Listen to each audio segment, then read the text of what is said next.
And now, in a historic first, Israeli President Isaac Herzog saluted the memory of King Mohammed V of Morocco for protecting and saving Jews from the Nazis during World War II. Herzog issued a letter to King Mohammed VI on the 2-year anniversary of Morocco's accession to the Abraham Accords and thanked him for his work to promote Israeli-Moroccan ties and safeguard the well-being of Morocco's Jewish community. With this, President Isaac Herzog has become the first official to salute the memory of the king on behalf of the State of Israel for his actions during the Holocaust.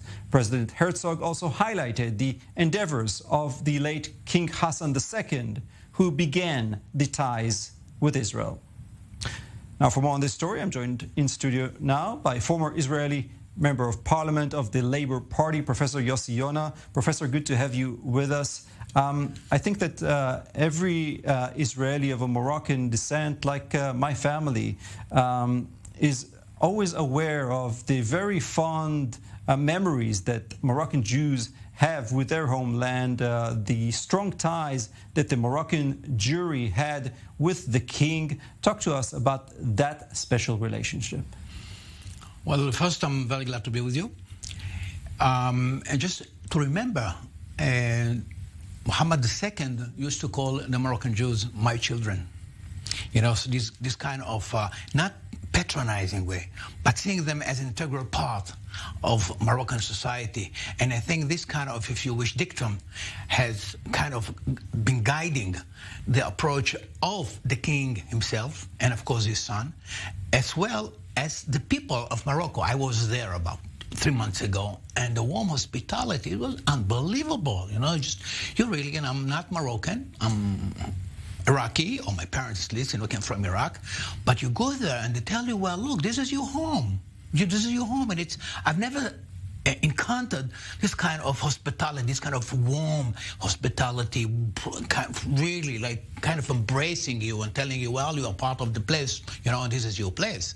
So it is exemplar to the kind of relationship that we would wish that Israel would have with all the neighboring Arab countries, that, well, at the end of the day, what does it prove? Israel is part of the Middle East, and I think that the Abraham Accords kind of confirming that. Hopefully we will continue with this kind of, if you wish, approach, this kind of a tendency, this kind of development, that we're going to have peace with all our countries, because, as I was saying before, Israel is indeed an integral part of the Middle East.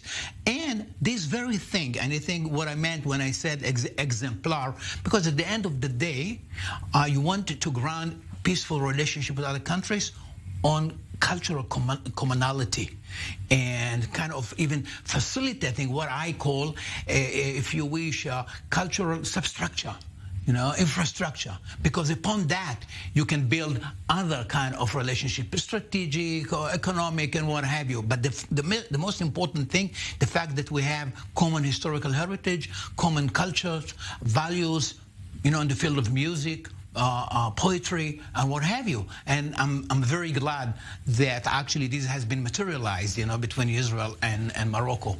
And that is very beautiful to see, of course, this very warm peace, of course, that Israel has with Morocco, with the signing of the Abraham Accords. But of course, that relationship goes back many years. Even before that, Israelis were visiting Morocco through a third country.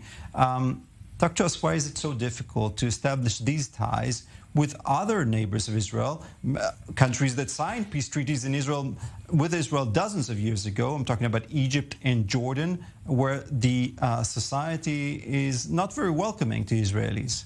Because they see it as part of a comprehensive, peaceful relationship between Israel and mainly and specifically with the Palestinian. So even the Morocco official's position on that, it says, well, we want to facilitate, we want to enhance, strengthen relationship with Israel, but we still believe, or we are committed to the two-state solution with the Palestinians.